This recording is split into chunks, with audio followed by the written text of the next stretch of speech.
이 사법의 근간을 흔드는 사면제도는 가장 최후적으로, 가장 예외적으로 행사되어야만 한다. 붉은색, 푸른색, 그 사이 3초 그 짧은 시간.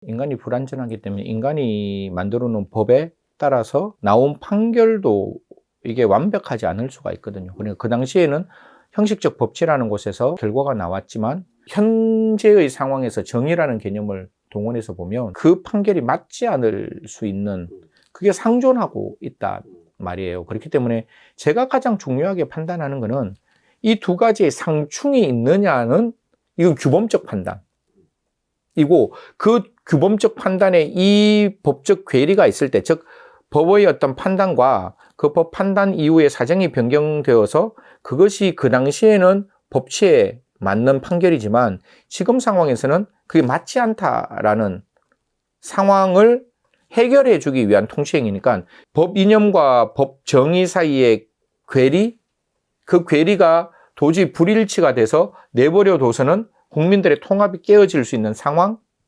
되었을 때 사면이 진행돼야 되니까, 이 괴리가 있다는 것에 대해서 첫 번째 시민적 동의가 필요하다라고 보는 거죠.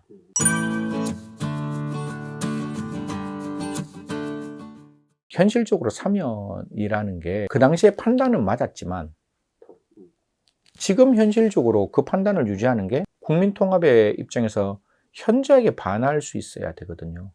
그 상황을 유지시키는 게, A라는 판결이 나왔어. 판결이 나왔는데 그 당시에는 그 판결이 맞는데 어떤 특단의 사정 변경이 생겨서 지금 현재의 시점에서 보니까 그 당시의 법에 합당한 판결이지만 현재의 법 이념적 관점, 법 정의적 관점에서 맞지 않는 거야. 그러니까 이 사람을 이렇게 내버려 두는 것 자체가 오히려 국가폭력이 될 수 있기 때문에 그 국가폭력을 가지고 국민들을 흔히 말해서 갈라치기를 하는 게 아니라 국민 통합을 위해서는 그 국가적 폭력을 해소하는 게 현실적인 방법으로서의 사면밖에 없어야 되는 거거든요. 그래야지 우리는 삼권 분립이 되어 있고 법원이 확정 판결하고 대법원까지 유죄 판결이 나왔다면 건드릴 수 없는 사법정의라고. 사법정의를 건드릴 수 있는 거 오로지 재심이라고. 그 당시의 증거는 명백해요. 그 현재의 입장에서도 그 증거와 다른 증거는 나올 수가 없어. 다만 그 당시에 그 판단이 법에는 맞지만 현재 뭔가 특단의 조치가 바뀌었어. 이 분을 이 상태로 내버려 두는 게 맞지 않는 거야. 가장 대표적으로 통일되면 그렇게 돼요. 북한의 법에 따라서 이 사람은 유죄 판결이 났어. 근데 통일이 됐단 말이에요. 그럼 그 당시에 그 사람이 처벌했는 게 우리나라의 법 체계에서 맞을 수 있느냐? 현재까지 대한민국에서 그 정도의 격변이 있었다고 보기는 어렵거든요.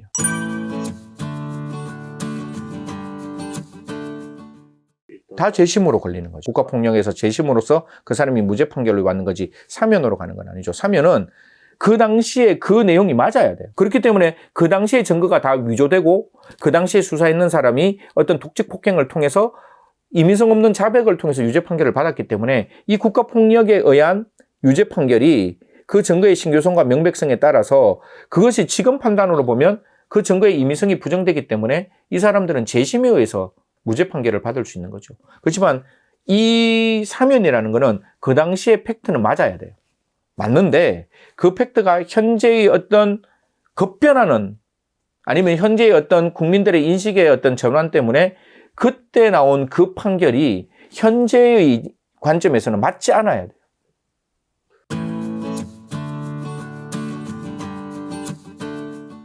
대한민국 사법정의가 제대로 만들어지면 사실 사면이라는 제도는 거의 형해화될 수밖에 없는 거죠.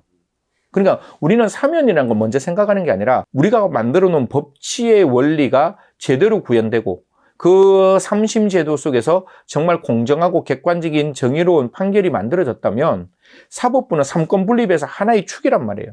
사법부가 만들어 놓은 확정 판결의 근원을 깨는 거잖아요.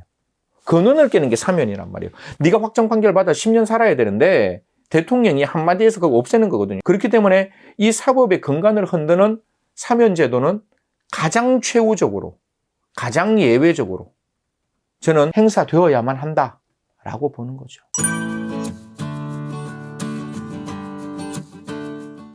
판결이 현재의 관점에서 도저히 용납될 수 없는 그 갈등 구조를 만들었느냐를 대통령이 자의적으로 판단하는 게 아니라 여기에 대해서 시민의 참여가 필요하다. 그게 사면위원회다라고 이야기하는 거고, 그 사면위원회도 어떻게 보면 왜곡될 수가 있잖아요.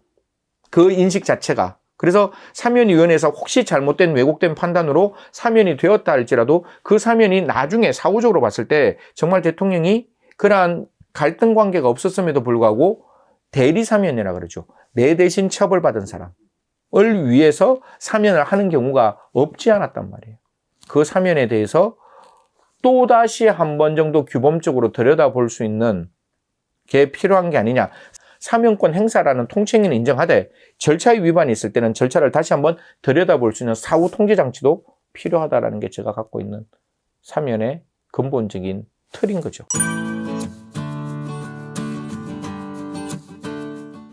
통치행위라는 것 자체는 인정되어야 하니까 그걸 뭐 기간을 제한하자, 뭐 대상 범위를 제한하자, 다른 형태로서의 대통령이 갖고 있는 고권인 통치행위를 할 수 없게 만드는 거는 그거는 전 잘못됐다라고 보는 거거든요. 그러니까 대통령이 통치행위는 할 수 있도록 하되 그 갈등 구조를 자의적으로 판단하는 게 아니라 갈등 구조를 합리적으로 판단할 수 있는 기구가 필요하다.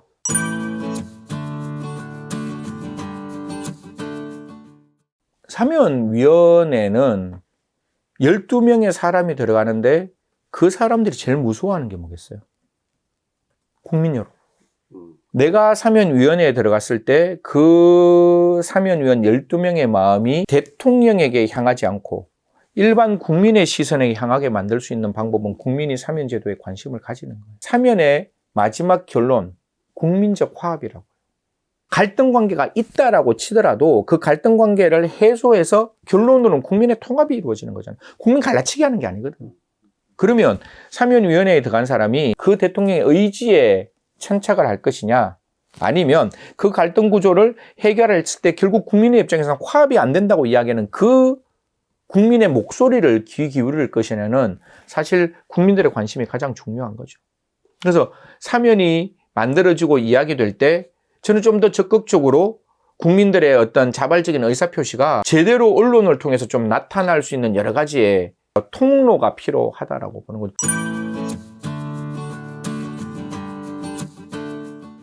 강론에 대해서 언론이 이야기를 해요. 뭐 전직 대통령을 사면하는 게 맞을까? 그리고 특정 총리를 사면하는 게 맞을까? 이렇게 이야기를 하는 거잖아요. 그게 중요한 게 아니거든. 사면 제도에 대해서는 그 어떤 언론도 관심이 없어요. 그래서 국민들이 모르는 거예요. 거듭 말씀드리지만 국민들에게 이 제도가 있고 이 제도의 문제점이 뭐고 이 제도가 어떻게 운영되는 게 정의롭게 운영되는 것이고 그것이 이렇게 운영될 때만이 국민적인 통합을 이룰 수 있다. 적어도 대통령의 통치행위에 대해서는 판단할 수 없지만 그 절차의 위반이 있을 때 절차를 새롭게 진행하라고 이야기할 수 있는 건 아니야? 그 기구가 어떻게 민주적 정당성을 확보하지? 라는 그런 논의에 대한 이야기가 계속 끊임없이 나와야 되는데 사면이 1년에 딱 2번 내지 3번밖에 없잖아요. 그렇기 때문에 국민들의 관심에서는 벗어나 있는 거예요. 그리고 나의 삶에 그렇게 문제가 안 되거든. 그렇기 때문에 사면이 결국 결론적인 강론에만 관심이 있는 거예요. 이 사면에서 누구를 사면하고 누구를 사면하지 않았다는 결론만 나타내잖아요. 이거 성폭력 범죄자를 사면 안 했습니다. 우린 정치사범 사면 안 했습니다. 그리고 이런 부분에서 민생사범에 대해서만 예외적으로 사면했습니다. 이렇게 이야기하잖아요. 이건 결론에 대한 이야기라고. 결론이 이렇게 나오게 된 과정이 중요한 거잖아요. 이 과정에 대해서는 아무도 이야기 안 해요. 그래서 그런 부분을 하나하나 세세하게 조금씩이라도 국민들에게 이야기해주고 특히 자라나는 세대들. 저는 초등학교, 중학교, 고등학교 때 이런 이야기 해줘야 된다는 거거든요. 적어도 사회 시간에 사면이 가지고 있는 기본적인 어떤 의미 그리고 사면이 행사되었을 때 어떤 문제점이 발생하는지 사면은 어느 순간에 어떤 요건에서 행사되어야 하는지에 대한 진지한 고민을 같이 했을 때 그들이 사회로 나왔을 때 사면에 대해서 관심이 있는 거죠. 내가 학교에서 사면 사자도 안 들어봤는데 무슨 세상에 나와서 관심이 있겠어요.